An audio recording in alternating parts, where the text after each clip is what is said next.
loves, for today's video, samahan niyo po akong isukat sa anak ko itong binili kong pang Girl Scout. Size 55 nga lang po ang pinili ko para sa kanya dahil nga po petit siya, mana sa nana.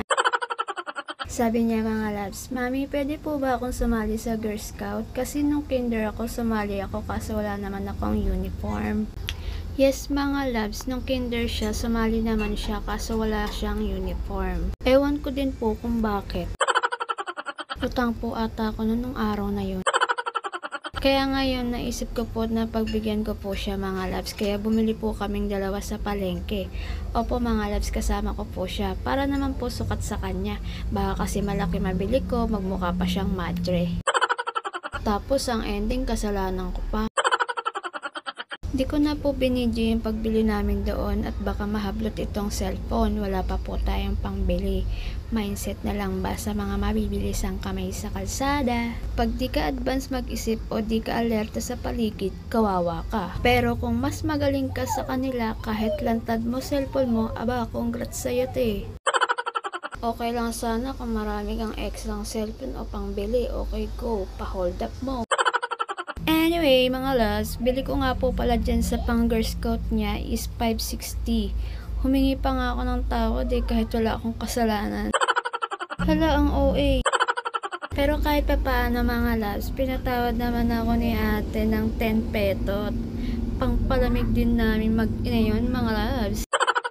Shout out po sa'yo ate, thank you so much. And pagkatapos, tumiretso na po kaming mamalengke at nag-grocery.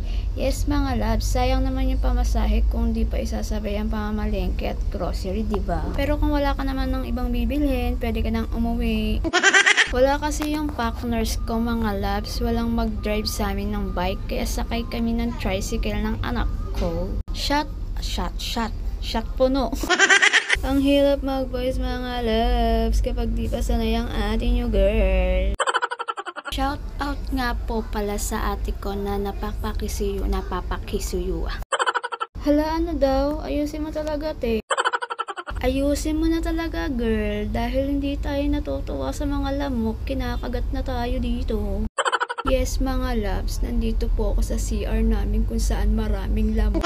Hindi naman kasi mga loves, hindi po ako makarecord ng maayos dahil nga may mga anak akong nasa loob. Shout out nga po pala sa ate ko na napapakisuyuan ko sa bunso ko pag lalabas kami ni ate Maxine.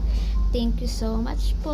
Love, love, love. Sabi ko kay ate Maxine, sa bahay na lang sukatin ng maayos. Total ka ako, sukat naman na sa'yo. So, ayun po, nakwento ko na lahat ng ganap namin kanina. Na-excite at natutuwa siya mga loves. Lalo naman ako ate, natutuwa akong makita kayong masaya. Basta limit lang minsan yung mga gusto. Kaya sa mga oras na yan mga loves, pagkalinis ko sa kanila ng gabi, sabi ko isukat ko ulit sa'yo yung damit mo. At ito na nga po mga loves, patapos na nga po ako sa ginagawa ko at isinuot ko na po sa kanya yung cup niya sa ulo. At ito nga po yung last niya, yung medyas po niya mga loves. Habang inaayos ko po yung medyas niya, nagpapakit nga po siya dyan sa tapat ng salamin. Sige na ate, maganda at cute ka na. Dito nga po pala mga loves, sa gilid ko nag-uumpisa ng manggulo yung bunso ko. Naghahanap na siya ng dede. At kung umabot po pala kayo hanggang dulo, baka pwede naman po akong palambing sa aming page at YT. Salamat mga loves. Love, love, love. At paki-comment naman mga loves kung hanggang saan lugar umabot itong video ko. Malay nyo umabot na hanggang dun sa ex ko. Hala, papansin ko girl. Finally mga loves, natapos din ako after few And ayan po mga loves, nagsasayaw na siya, naggagalak na siya sa tuwa. May patwerk-twerk pang ganap, dinaig pa ako.